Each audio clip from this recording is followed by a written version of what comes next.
Perkenalkan, nama saya Maria Labria dengan NPM 33230100. Saya dari kelas 1B, program studi pendidikan biologi. Di sini saya akan menjawab kembali soal UAS kemarin. Yang pertama, jelaskan bagaimana tahap-tahap perkembangan sains di dunia. Jawab, tahap filosofis. Tahap terjadi pada zaman kuno, di mana sains berkembang melalui pemikiran filosofis dan spekulatif.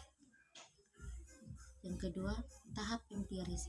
Pada tahap ini sains didasarkan pada bagaimana pengamatan dan pengalaman. Ketiga, tahap teoritis. Pada tahap ini sains berkembang melalui pembentukan teori yang menjelaskan fenomena. Yang ketiga, tahap eksperimental.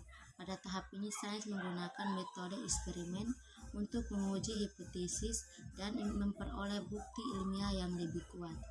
Yang kelima, tahap modern. Tahap ini sains semakin interaksi dengan teknologi dan komputer.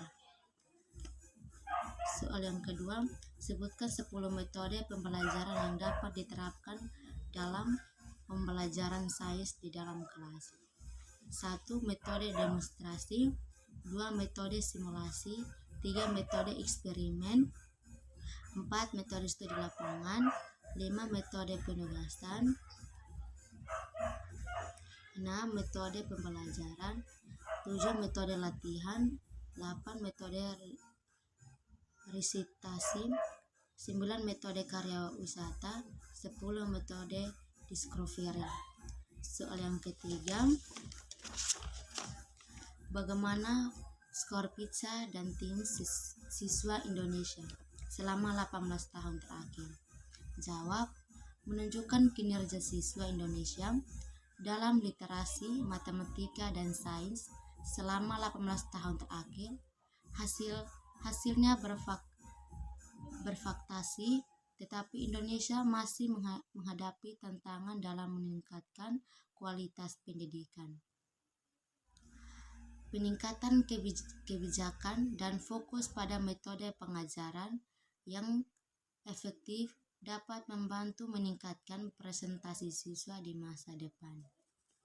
Soal yang keempat, bagaimana pengaruh skor PISA dan TIMSS terhadap sistem pendidikan di Indonesia? Jawab, dapat memberikan gambaran tentang kinerja siswa Indonesia dalam matematika, sains, dan literasi. Hasil yang rendah dapat mencerminkan kelemahan dalam sistem pendidikan, mendorong pemerintah untuk melakukan perbaikan kurikulum, pelatihan guru, dan instruksi pendidikan.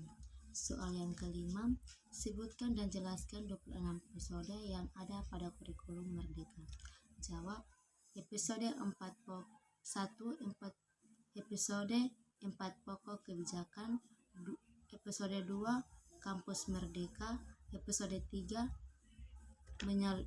penyaluran dana BOS, episode 4 program organisasi penggerak, episode 5 guru penggerak, episode 6 transformasi dana pemerintah untuk perguruan tinggi, episode 7 program sekolah penggerak, episode 8 sekolah menengah kejurusan pusat unggulan, episode 9 KIP Kuliah Merdeka, episode 10 perluasan program beasiswa lembaga pengelola dana pendidikan atau LPDP, episode 11 Kampus Merdeka Vokasi, episode 12 Sekolah Aman Berbelanja Bersama Siplan, episode 13 Metode Berbudaya dengan Kanal Indonesia, episode 14 Kampus Merdeka dari Kekerasan Seksual, episode 15 kurikulum merdeka dan platform merdeka mengajar.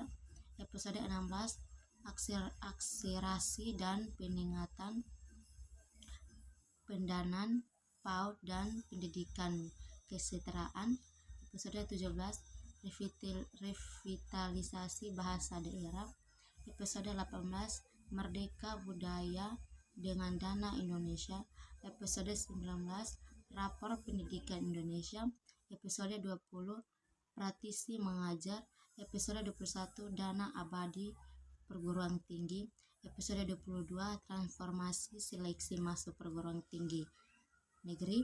Episode 23, buku bacaan bermutu untuk literasi Indonesia. Episode 24, transisi PAUD SD yang menyenangkan. Episode 25, transaksi PAUD ke SD yang menyenangkan. Episode 26, transformasi standar nasional dan akreditasi pendidikan tinggi. Dan soal ke-6, apa saja kelebihan dan kekurangan kurikulum merdeka? Jawab. Yang pertama,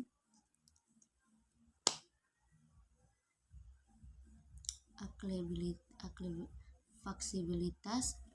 Yang kedua, pemberdayaan.